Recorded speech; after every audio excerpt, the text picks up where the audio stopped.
Salut à tous, on est le 30 avril. Alors vous voyez derrière moi là, l'acacia commence tout doucement à s'ouvrir. Ça va vraiment plus tarder. Donc là je vais vous faire un petit condensé de ces 3 dernières semaines. Vu la météo, on n'a pas pu faire grand chose aux ruches. Donc du coup j'ai filmé par petits morceaux et je vais vous faire un petit concentré. Et puis voilà, on attaquera la partie élevage sur l'épisode d'après, mais ça je vous le rappellerai. Allez, générique.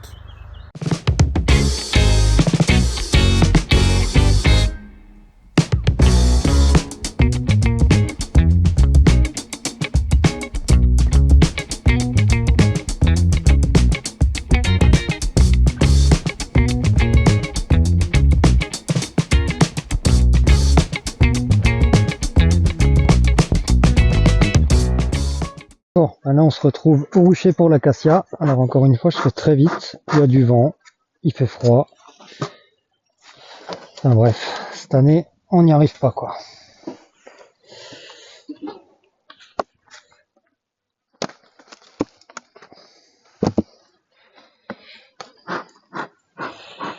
Malgré qu'on n'y arrive pas, on voit bien que là, il est grand temps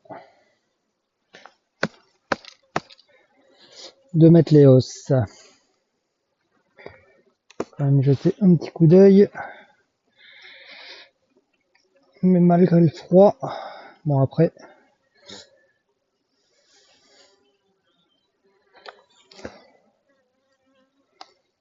encore du pollen. Peut-être le laisser dehors, mais pas très longtemps celui-là quand même, parce que...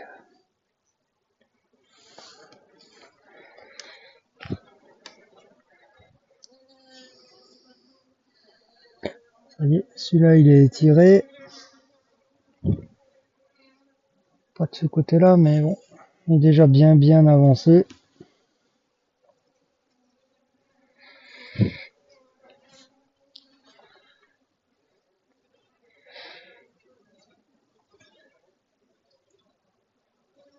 J'ai le premier couvain. Ok. On n'embête pas plus. J'ai vu qu'il y avait encore un petit peu de miel, donc ça c'est pas mal.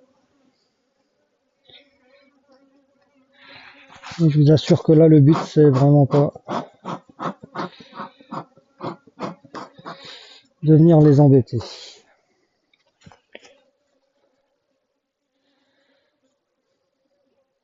Donc je vous montrerai après pourquoi je viens rapidement pour mettre les hausses. Malgré le froid, on a quand même les fleurs d'acacia qui commencent à pointer le bout de leur nez.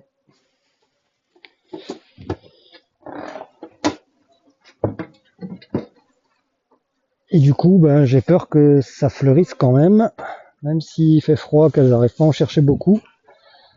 J'ai peur de passer à côté. Donc là, je vais vous montrer parce que je suis plus près de la caméra. Donc c'est plus pour les non-apiculteurs. Hein. Donc en fait, ce qu'on fait, c'est qu'on met une grille à rennes. Imaginez que ça, c'est ma ruche. On met une grille à rennes. Le but de la grille à rennes, en fait, c'est juste que la reine ne puisse pas passer dedans pour aller pondre dans les hausses de miel. Pour pas qu'il y ait de couvain, que ce soit uniquement du miel qui soit là-dedans. Donc quand vous nous voyez mettre des grilles, en fait, c'est pour ça. Voilà, maintenant, on va contrôler la ruchette.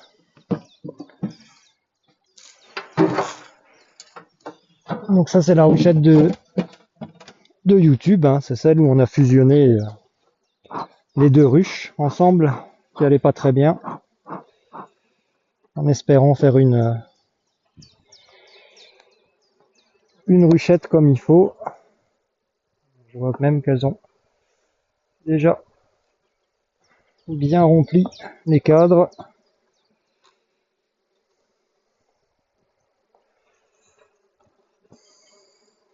Oula.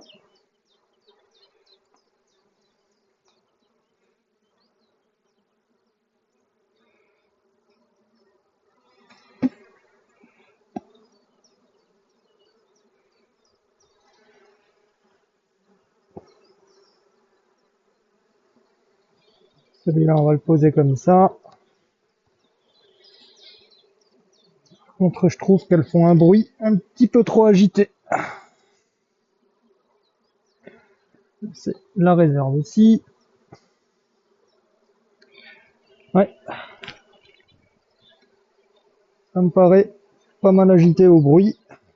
Là, il y a peut-être des chances pour qu'il n'y ait plus de reine et que la reine se soit fait tuer.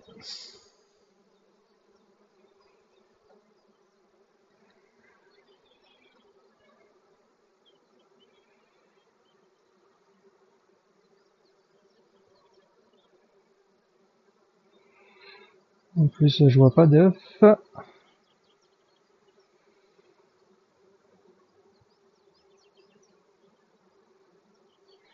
Il y a du couvain ouvert. Du couvain ouvert, donc voilà. On avance un petit peu. Et par contre, elles me paraissent bien agitées.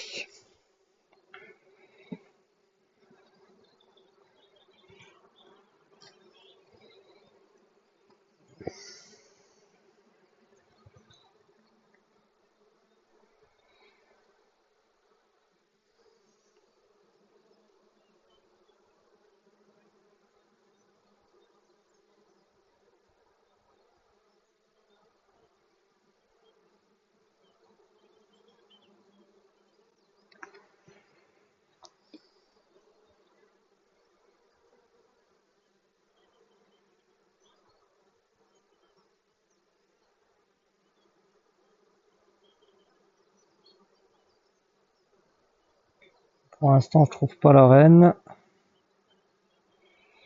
Je vois toujours du couvain ouvert. Par contre, ce qui m'embête, c'est que je vois pas d'œuf.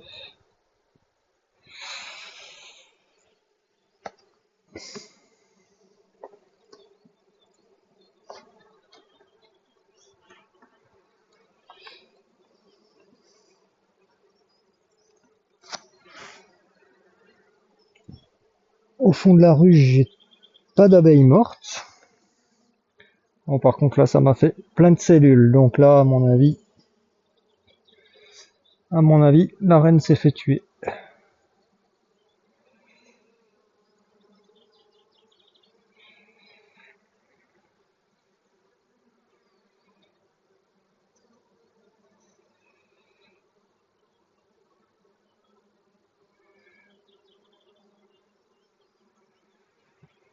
Encore vraiment bien regarder avant de vous montrer les cellules. J'ai du couvain ouvert. Donc c'est bizarre, ça fait une semaine. Donc après, on voit que c'est des grosses larves. Hein, donc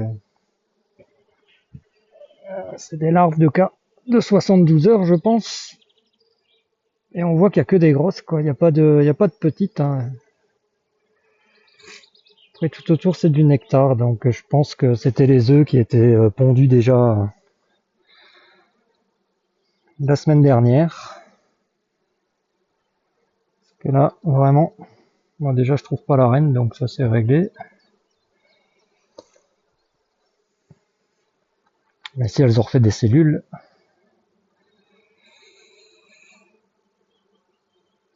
c'est qu'il y a de fortes chances pour que la reine n'y soit plus. Alors, ça c'est pas pondu, ça c'est pas pondu, ça c'était pondu. Ok. Donc finalement on en fait beaucoup.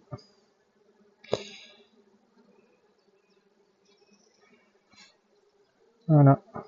Donc moi ce que je fais c'est que tout ce qui est petit, je les ouvre et j'en garde qu'une. Alors parfois j'en garde deux, ça dépend si elles sont belles, mais là j'essaye vraiment de garder les plus grosses. Parce que du coup, bah, on va la laisser refaire une reine d'elle-même. Hein. De toute façon, j'ai pas encore mes nouvelles reines.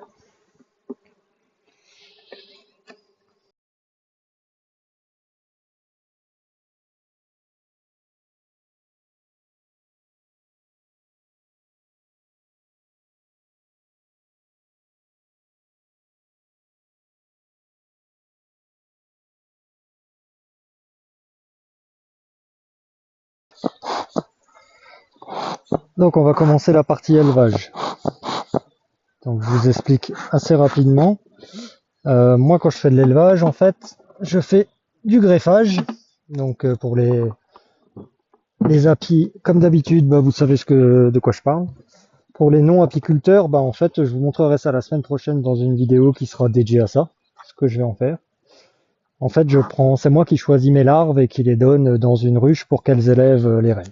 Je vous expliquerai ça plus en détail. Et il y a une autre méthode, et ben c'est cette méthode-là où on les laisse faire naturellement. C'est-à-dire qu'en fait là, je vais prendre des cadres que je vais vous montrer, avec des abeilles dessus, avec du couvain. Et ce que je veux, c'est que ça soit elles qui choisissent la larve qu'elles veulent pour élever, pour faire une autre reine. Donc en fait là, ça consiste à orpheliner des abeilles dans une autruche. Là, on voit qu'il y a du monde. Toujours faire attention qu'il n'y ait pas la reine en dessous. Voilà. Attention Loulou, là, je vais secouer des abeilles. Là. Donc là, c'est bien plein. La ruche est bien populeuse. Tant mieux, parce que la météo était vraiment pas terrible ces derniers jours. Vous avez pu le constater. Donc là, ce que je veux, c'est chercher deux cadres. Un avec des œufs. D'ailleurs, je crois que j'ai de la chance. Voilà, c'est du couvain ouvert. Donc ce qu'on appelle du couvain ouvert, c'est du couvain qui n'est pas operculé.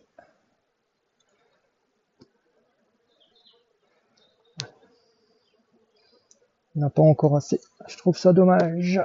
On va avoir un autre à côté.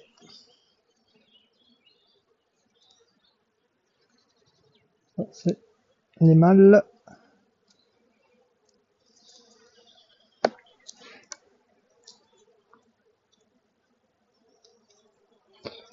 Alors, voilà. Là, je crois que j'ai mon bonheur là-dedans.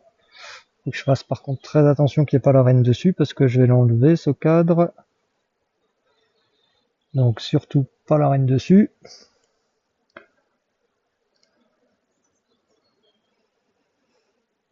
Ouais, là j'ai des œufs, j'ai tout ce qu'il faut. Ouais, c'est top. C'est top à condition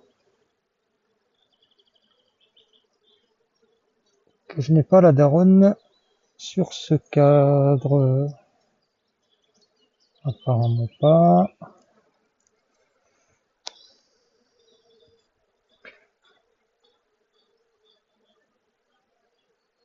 Apparemment pas. Donc ce cadre, il vient, hop, dans celle-là. Moi je vais vous le montrer rapidement. Je vais juste me mettre derrière la caméra. Comme ça je suis dans le même sens que vous. Donc avec le soleil, je sais pas si on va bien voir. Ça c'est ce qu'on appelle du couvain ouvert. Donc, en fait on voit des larves au fond, avec la gelée royale. On voit il y a des œufs sur la droite, mais là la caméra ça se voit pas. Donc pourquoi je prends du couvain ouvert? Ben, tout simplement parce que c'est les abeilles qui vont choisir une larve de ce couvain, ou plusieurs, pour en faire une cellule royale. Donc ils mettent de la gelée royale, agrandir la cellule, pour qu'une reine puisse se développer.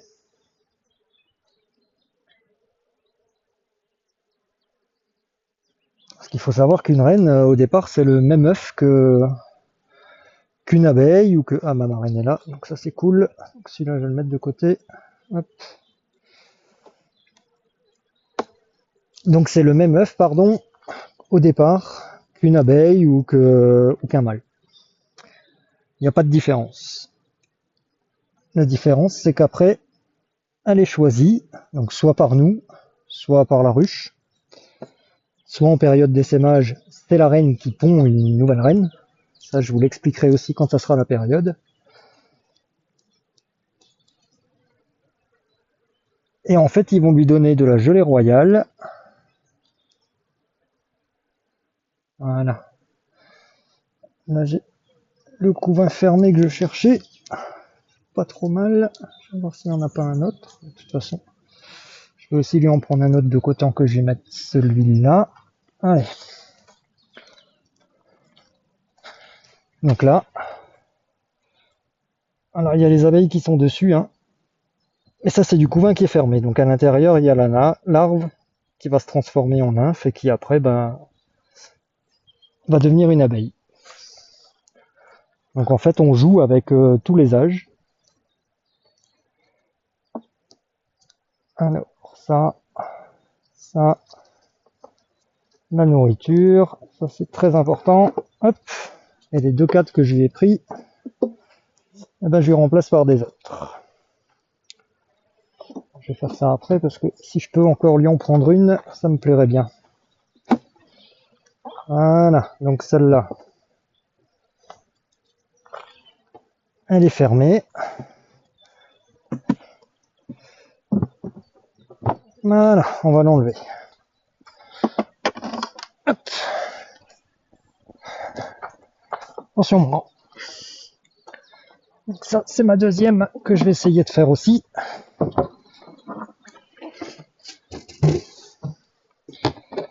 Voilà. Donc pourquoi je prends les 2 stades de couvain, couvain ouvert et couvain fermé. Un œuf met 3 jours à devenir une larve. Quand on sépare comme ça des abeilles, il leur faut 24 à 48 heures pour qu'elles se rendent compte qu'elles sont orphelines, donc c'est-à-dire sans reine. Et à partir de ce stade, eh ben, ce qu'elles vont faire, c'est qu'elles vont faire une nouvelle reine, donc choisir une larve, 2 larves, voilà, plusieurs larves, pour en faire des nouvelles. Et pour que la qualité de la reine soit bien, il faut qu'elle ait le plus longtemps possible, qu'elle soit nourrie le plus longtemps possible à la gelée royale. Donc on dit toujours qu'il faut une larve de maximum 12 heures, pardon. Donc ça, bah, vous verrez ça au greffage, hein, comme dit. C'est vraiment un super cadre de couvain, mais je crois que j'ai la reine dedans. Je crois que c'était ça. Ah ouais, elle est là. Merde. Il fait des mal en bas à la limite.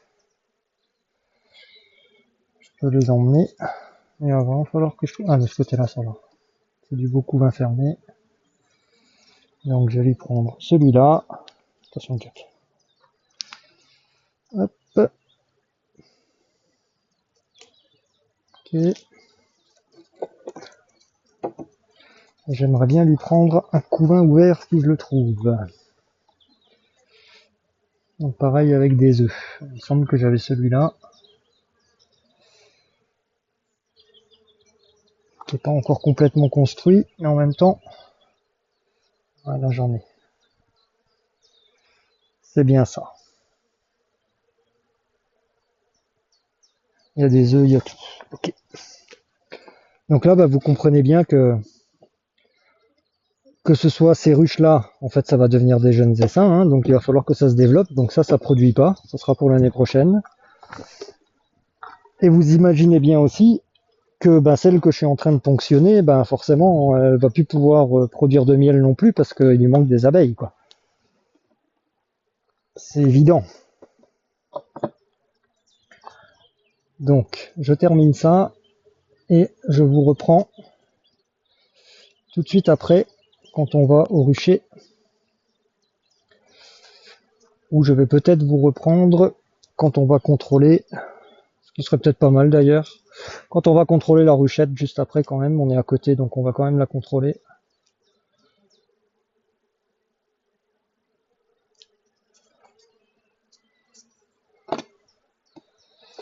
Donc, hop, ça, comme ça.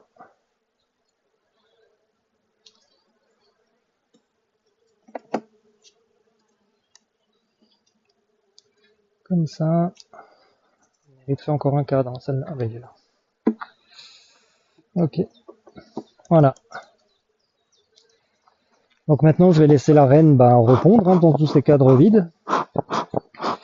Donc les abeilles vont nettoyer les alvéoles des anciens cadres.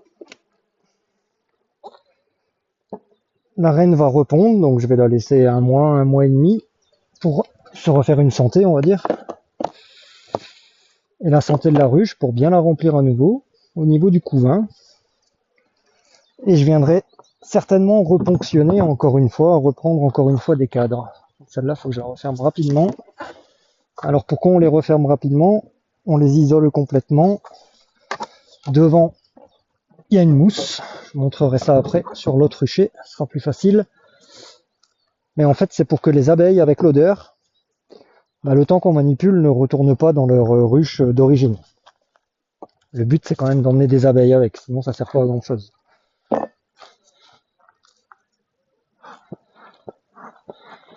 Donc si tout va bien, elle nous a refait une nouvelle reine. Donc soit on a une reine vierge,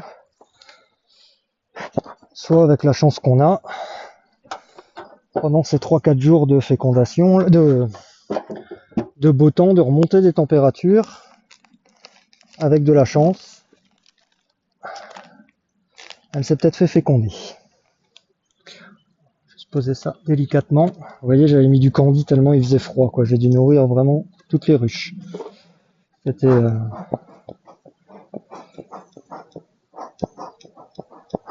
on a eu 2 jours à -7, là c'était vraiment violent. Avec 40 cm de neige quasiment, donc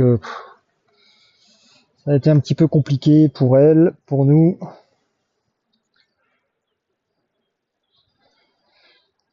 Donc on a fait ce qu'on a pu. Ah, merde, ça c'est pas bien du tout. Ouais, il faut que tu t'enlèves, hein, Jack. Donc ça, c'est le 4 de miel que je l'avais mis encore en plus. C'est pas celui-là qui m'intéresse.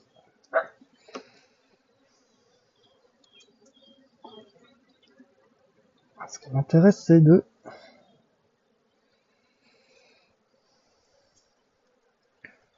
Donc le premier signe, c'est de regarder si on voit du couvain, si on voit des œufs. Ça voudrait dire que ça y est, la reine est fécondée et qu'elle commence à pondre. Ou il n'y a peut-être pas eu de reine vierge du tout, hein, ça va peut-être foirer, hein, comme dit, avec les températures qu'on a eues là. Ah bah si, elle est là. Elle est là et elle est encore vierge, celle-là. Je vais essayer de vous la montrer. Alors, où je l'ai vu la cocotte, où je l'ai vue. Ah, il faut que je manipule assez vite par contre, parce qu'elle peut s'envoler, ça m'est déjà arrivé. Je regarderai au montage. Ah, elle est là, voilà, en plein milieu là. Donc au montage, je pense que j'arriverai à vous l'indiquer, j'espère. Voilà, enfin bon, bref, on va la remettre rapidement dans sa ruche. Donc pour moi, là, elle n'a pas été fécondée encore, donc ça ne serait tardé. Donc je vais vraiment pas l'embêter plus longtemps. Parce qu'elle a peut-être déjà fait son vol de repérage. J'espère. Et là, elle va peut-être faire son vol nuptial. Donc c'est vraiment pas le moment de trop la déranger et limite de la désorienter, quoi. Voilà. Donc celle-là, pour l'instant, ça suit son cours. La ruchette de YouTube est potentiellement sauvée. Donc là, j'ai ouvert les portes, alors légèrement. Donc pourquoi je laisse juste une petite ouverture? C'est parce que c'est des essaims qui sont faibles. Hein. Et comme il y a de la nourriture, au cas où, en fait, on essaye de faire en sorte que l'ouverture soit petite pour que si d'autres abeilles viennent pour venir piller à l'intérieur, qu'elles puissent se défendre, tout simplement. Plus vous faites une ouverture grande, comme elles sont pas très nombreuses, plus on a d'autres abeilles qui vont pouvoir venir dedans. Donc, pour récapituler brièvement, j'ai pris du couvain ouvert, j'ai pris du couvain fermé. Donc le couvain ouvert, avec là maintenant mes essaims, où il va leur falloir à peu près 48 heures pour qu'elles se sentent orphelines. J'ai des œufs dedans, qui vont durer 3 jours. Les œufs, c'est 3 jours. Donc ça va devenir larves. Donc j'ai des petites larves, j'ai des grandes larves. Normalement, elles devraient choisir les plus jeunes, pour après donner de la gelée royale. Pouvoir faire un cocon, nous on appelle ça une cellule dans le jargon apicole. Donc en fait c'est un cocon un peu plus grand pour que la reine puisse se développer comme elle est beaucoup plus grosse qu'une abeille quand même. Et après elles vont s'en occuper. Je vous montrerai au fur et à mesure. Elles devraient l'operculer. Et dans 16 jours, donc là 16 jours plus les 3 jours, on va dire 19 jours, parce qu'il y a 3 jours d'orphelinage, hein. Enfin 2 jours d'orphelinage et on va leur laisser aller un petit battement de 24 heures. Donc entre 18 et 19 jours, on a une reine vierge qui doit naître. Après, ça va mettre quelques jours avant qu'elle puisse se faire féconder.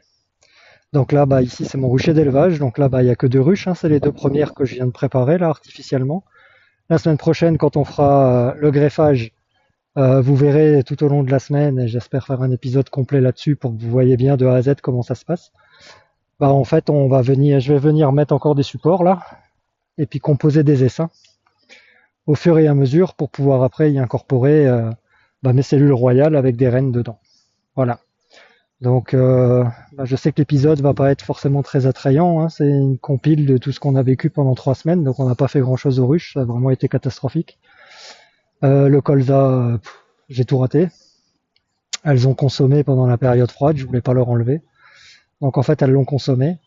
Par contre, maintenant, elles sont à l'acacia, comme vous avez pu le constater. Donc là, normalement, ça devrait démarrer vraiment d'ici peu, là, je pense aujourd'hui. Donc voilà, on croise les doigts, on espère qu'on va réussir à faire du bel acacia. Et puis, moi, je vous dis au prochain épisode. Allez, bonne journée à vous. Salut!